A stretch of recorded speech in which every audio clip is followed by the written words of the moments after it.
बिस्मिल्लाहिर्रहमानिर्रहीम। अस्सलाम वालेकुम। मैं ज़की अब्बास हूँ।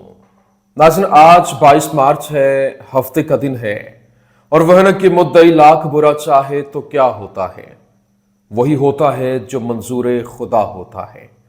जिस तरीके से इजराइल की जानिब से जंगबंदी मुआहदे को खत्म किया गया और फलस्तीन के ऊपर एक बार फिर से जंग मुसल्लत कर दी गई, सोचा तो यह जा रहा था कि यहां से बजोरे बाजू बजोरे ताकत जो फलस्तीनी है उनको वाइप आउट किया जाएगा, गजा से निकाला जाएगा, उर्दन और फिर जो मिस्र है वहां पर तैनात करने के लिए, उनको मुंतकिल करने के लिए पूरी की पूरी प्लानिंग तरतीब दी गई थी। यहां तक कि जो अफ्रीकन कंट्रीज हैं उनके साथ भी बातचीत जारी थी, लेकिन वो प्लानिंग जो है अभी तक वो कारआमद होती साबित दिखाई नहीं दे रही।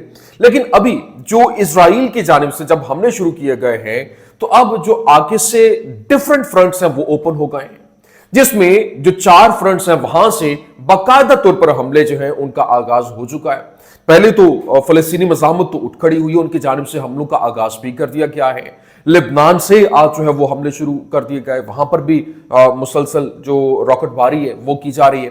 फिर यमन जो है वो पहले से मुहाज संभाले हुए है, सीरिया जो है वो एक्टिव हो रहा है, ईरान जो है वो एक्टिव हो रहा है, और ये पूरे का पूरा सिनेरियो एक बहुत खतरनाक जो पस मंजर है वो डिक्लेयर कर रहा है। लेकिन यहां पर बाकायदा तौर पर जो इजरायली जर्नल है उसकी जानिब से एक इंटरव्यू दिया गया, और जो अमेरिकन टीवी चैनल है उसके ऊपर ये जो इंटरव्यू है वो इस वक्त यूं कह लें कि उसका एक क्लिप बड़ा तेजी के साथ वायरल हो रहा है, जिसमें बाकायदा तौर पर वो ये क्लेम कर रहा है कि जो यमनी होशी हैं उनको शिकस्त देना एक बहुत बड़ा चैलेंज है। बल्कि उसने कहा कि यूं कह लें कि जिस तरह से 2015 के अंदर सऊदी अरेबिया की जंग और फिर अमेरिका के साथ उन्होंने जंग की, वहां पर बमबारी तक की गई और इस बड़े पैमाने के ऊपर मतलब यूं कह लें कि तबाही मचाई गई, इसके बावजूद वो शिकस्त नहीं खाए, वो पीछे नहीं हटे, उन्होंने हार तस्लीम नहीं की। तो अब भी एक बहुत बड़ा चैलेंज होगा, और ये यूं कह लें कि हराना जो है वो नामुमकिन लगता है। ये क्या मामला, मतलब खुद एतराफ शिकस्त किया जा रहा है, ये क्या स्टोरी है ये आपके सामने रखना। और फिर जो ईरान है, ईरान की जानिब से जबरदस्त किस्म का खड़ाक जो है वो किया गया है, और फिर जो 7000 टन जो है वो प्लाज्मा के हवाले से जो जदीद दरियाफ्त है उसको लेकर, जिसने पूरी दुनिया के अंदर तहलका मचा कर रख दिया है। और फिर जो ईरानी जो वज़रा हैं, ईरानी जो जर्नल हैं, वो बाकायदा तौर पर पूरी दुनिया के अंदर जिस तरह से वो गरज रहे हैं, उसका मतलब यह है कि कुछ ना कुछ तो है जो कि उनके हाथ ऐसा लगा है जिसने उनके पूरी की पूरी बॉडी लैंग्वेज को तब्दील करके रख दिया है, जिसने पूरे का पूरा मंजरनामा बदल के रख दिया है। कैसे, ये आपके सामने रखने इस पूरे सिनेरियो को लेकर अमेरिका जो है वो बड़ा एक सीखबा दिखाई दे रहा है। कैसे, ये तमाम तर डिटेल्स वन बाय वन आपके सामने रखते हैं। अच्छा नाज़रीन, सबसे पहले मैं आपको बताऊं, देखिए इजराइल के जो साबिक वजीर हैं, वजीर दिफा एविगोडोर लाबरमैन, उसकी जानिब से कहा गया कि गजा, यमन और लेबनान से एक ही दिन में रॉकेटबारी हुई है।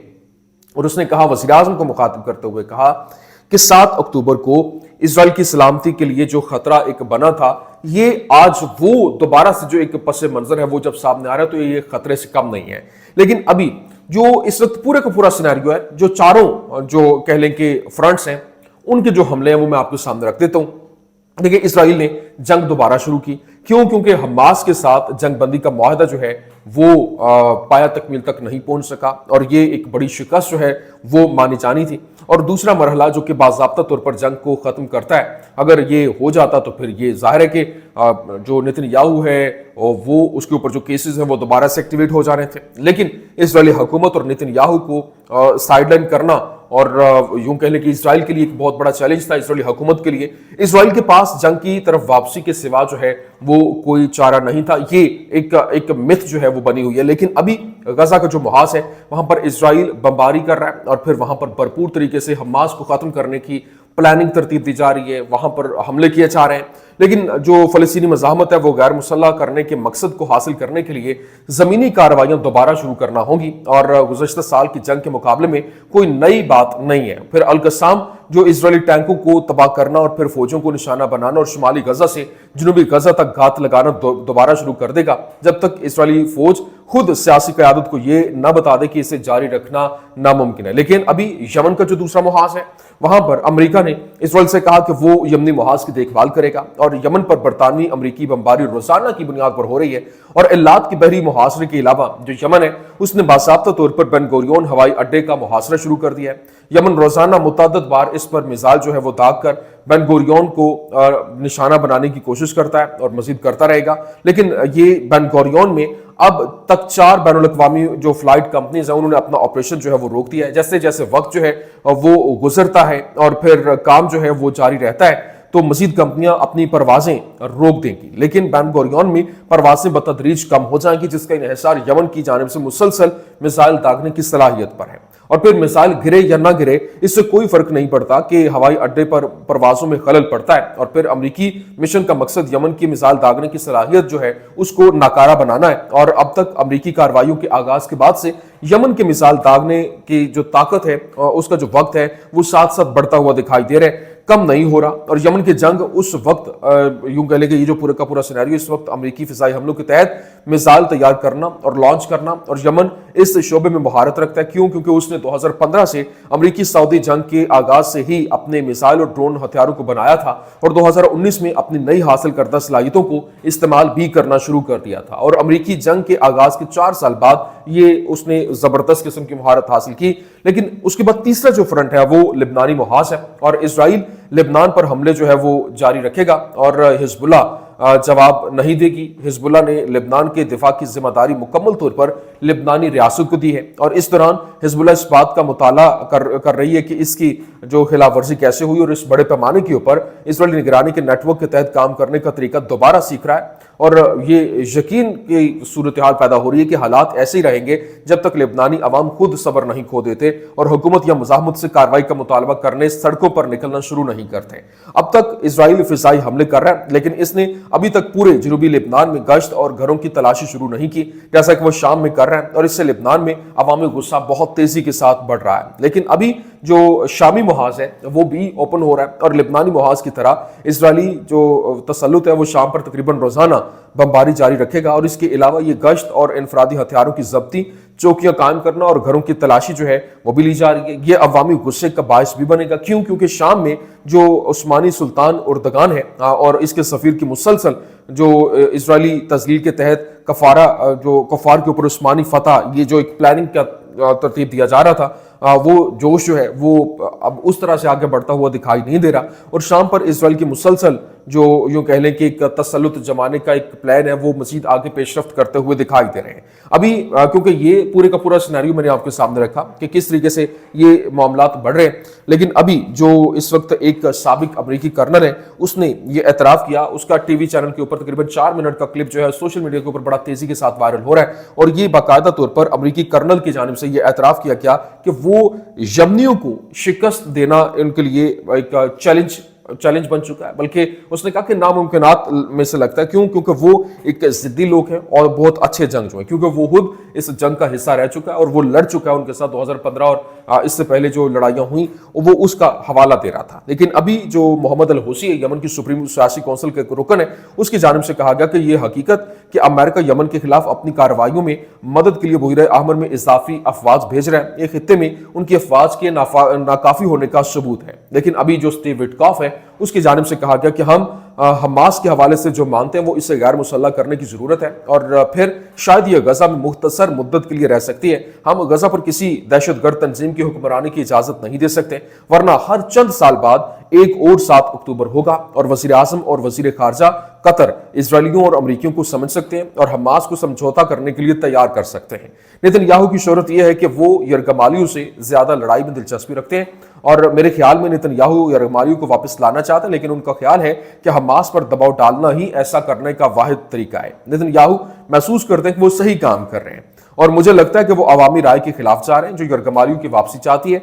हम अभी बातचीत कर रहे हैं शायद इनमें से कुछ इजरायली छापों को रोकने के लिए और शायद बातचीत के जरिए इस तनाज़े को हल करें और हमारी पॉलिसी है कि जो हमास गजा में नहीं रह सकती और ये सदर की पॉलिसी है। ईरान एटमी रियासत नहीं बन सकता और अगर इसने एटम बॉम्ब हासिल कर लिया तो इससे खलीज में शुमाली कोरिया बन जाएगा और हम ईरानी जोहरी मसले के हल तक पहुंचने के लिए पुर उम्मीद है। ईरान प्रॉक्सीज की फौजों का स्पॉन्सर है। अगर हम दहशतगर्द तंजीमों को खतरे के तौर पर खत्म कर देते हैं तो हम कहीं और मामूल पर आ जाएंगे। मैं समझता हूं कि लेबनान इसराइल के साथ ताल्लुकात को मामूल पर ला सकता है और मेरा मतलब दोनों ममालिक के दरमियान अमन मुआहदा हो सकता है और ये वाकई मुमकिन है। और शाम भी उन्होंने ये भी इस हवाले से भी बात की। लेकिन जो इजरायली फौज के स्पीकर हैं उनकी जानिब से कहा गया कि दिफाई फौज ने लेबनान में हिजबुल्लाह के अरकान के दर्जनों मिसाइल प्लेटफॉर्म्स और इसके अंदर काम करने वाली जगह के हेडक्वार्टर पर हमला किया है। और लेबनान से कुछ देर पहले जो दिफाई फौज है उसने दर्जनों मिसाइल प्लेटफॉर्म्स और हिजबुल्लाह के अरकान की कार्रवाई के हेडक्वार्टर पर धावा बोला।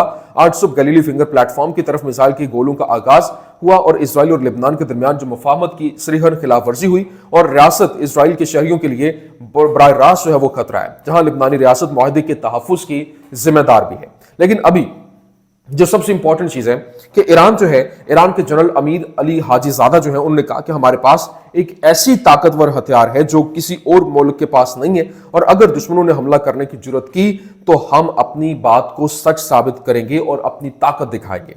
लेकिन इससे भी बड़ा सरप्राइज जो है वो ईरान ने 7000 टन एंटीमोनी दरियाफ्त जो है वो किया, जो कि जदीद इलेक्ट्रॉनिक निजाम और प्लाज्मा हथियारों और फौजी साजो सामान की तैयारी के लिए इंतहाई अहम जो है वो माना जाता है। और एक अंदाजे के मुताबिक दुनिया के 10% वसाइल के साथ ईरान जल्द ही अमेरिका को एक बार फिर खित्ते में जमहूरियत फैलाने के लिए बेचैन महसूस कर सकता है। और फिर अमरीकी जो जिस तरह से प्लानिंग तरतीब दी जा रही है, ईरानी पार्लियामेंट की कौमी सलामती के जो नुमाइंदे हैं इब्राहिम रजाई, उन्होंने कहा कि हमारे पास जो जितने भी ये तसल्लुत शुदा इलाके हैं उनके हर हिस्से के लिए मुकम्मल जासूसी की निगरानी और ऑपरेशनल तैयारी है और खित्ते में अमरीकी अड्डे भी उन मुतासरा इलाकों के अंदर आते हैं। ये कोई मजाक नहीं है, हमारी उंगली मुहर्रक के ऊपर है, मतलब एक बटन दबाने की देर है, पूरे का पूरा मंजरनामा यहां पर तब्दील हो जाएगा। लेकिन अभी जो इंपॉर्टेंट चीज ये है कि इसराइल के वजीर जंग की जानिब से कहा गया कि कैदियों की रिहाई तक गजा पर हमले जो है वो जारी रहेंगे और इसराइल के वजीर जंग ने हमास को एक बार फिर धमकी दी है और कहा है कि इसराइल कैदियों की रिहाई के लिए गजा पर अपने हमले तेज करेगा और अगर इसराइली कैदियों को रिहा न किया गया तो मजीद गजा पर जो कब्जा कर लिया जाएगा। तो ये एक तरफ तो ये सिनेरियो, लेकिन दूसरी जानिब जो लेबनानी पार्लियामेंट के स्पीकर हैं नबी बारी, उनकी जानिब से कहा गया कि वो इसराइल पहला फरीक है जिसने लेबनान और खित्ते को धमाके के मकाम तक पहुंचाने से सबसे ज्यादा फायदा उठाया और इसराइल 1500 से ज्यादा मरतबा जंगबंदी मुआहदे और करारदाद 1701 की खिलाफ वर्जी कर चुका, लेकिन लेबनान और हिजबुल्लाह इस मुआहदे पर कायम है। नबी बारी ने मजीद कहा कि फौज, अदलिया, सिक्योरिटी इदारों और जंगबंदी की निगरानी करने वाली कमेटी से मुतालबा करती है कि वो जनूबी लेबनान में होने वाले वाकयात के जो मामलात का तायुन भी करें। तो ये इस वक्त जो हालात हैं वो मजीद खराब होते हुए दिखाई दे रहे हैं क्योंकि वहां पर लड़ाई मजीद छिड़ रही है। और इजरायली आर्मी रेडियो की जानिब से बताया गया कि rocket fire from Lebanon was the first in 3 months and represent a serious violation by Hezbollah. मतलब वो ये कह रहे हैं कि हिजबुल्लाह की जानिब से वायलेशन की गई है। इजरायली आर्मी रेडियो ने कंफर्म किया कि लेबनान से जो रॉकेट दागे गए हैं पिछले 3 महीनों में यह पहली बार हुआ, तो ये एक बहुत खतरनाक पहलू है और ये हमले भी मजीद तेज होते हुए दिखाई दे रहे हैं। ये कुछ आम तरीन अपडेट्स थी, मैंने कहा मैं आपके सामने रख दूं। उम्मीद करते हैं वीडियो आपको पसंद आई होगी। पसंद आने की सूरत में लाइक कीजिए, शेयर कीजिए और हमारे चैनल को सब्सक्राइब करना मत भूलिएगा। शुक्रिया।